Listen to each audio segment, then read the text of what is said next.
திண்டுக்கல் மாவட்டம் ரெட்டியாசத்திரம் அருகே இளம் பெண்ணிடம் தவறாக நடந்து கொண்டதால் இரு தரப்பினர் கட்டைகள் மற்றும் கற்களால் மல்லுக்கட்டி கொண்ட சம்பவம் பரபரப்பை ஏற்படுத்தியுள்ளது. அந்த காட்சிகளை தற்போது பார்க்கலாம்.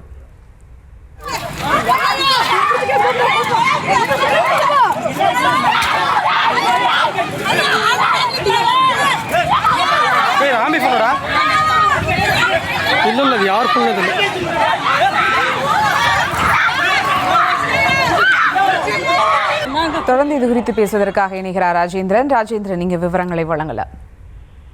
திண்டுக்கல் மாவட்டம் ரெட்டியாசத்திரம் அருகே தெப்பக்குளத்துப்பட்டி ஊராட்சிக்குட்பட்ட அழகுப்பட்டியைச் சேர்ந்த இளம்பெண் ஒருவர் வீட்டில் இருந்தபோது அதே பகுதியைச் சேர்ந்த இருவர் அவரிடம் பாலியல் ரீதியாக தொல்லை கொடுக்க முயன்றதாக கூறப்படுகிறது.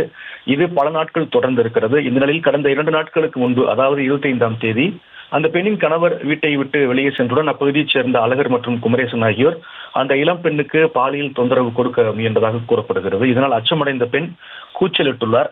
அப்போது அந்த இளம்பெண்ணின் மாமனாரும் அவரது கணவரும் வீட்டுக்கு வந்து ஏன் இப்படி பிரச்சனை செய்து கேட்டபோது இருதரப்புக்கும் இடையே மோதல் ஏற்பட்டுள்ளது. இதனால் ஆத்திரமடைந்த அந்த கும்பல் அந்த இளம்பெண் மற்றும் அவரது குடும்பத்தினரை மிக கொடூரமாக தாக்கியிருக்கின்றனர்.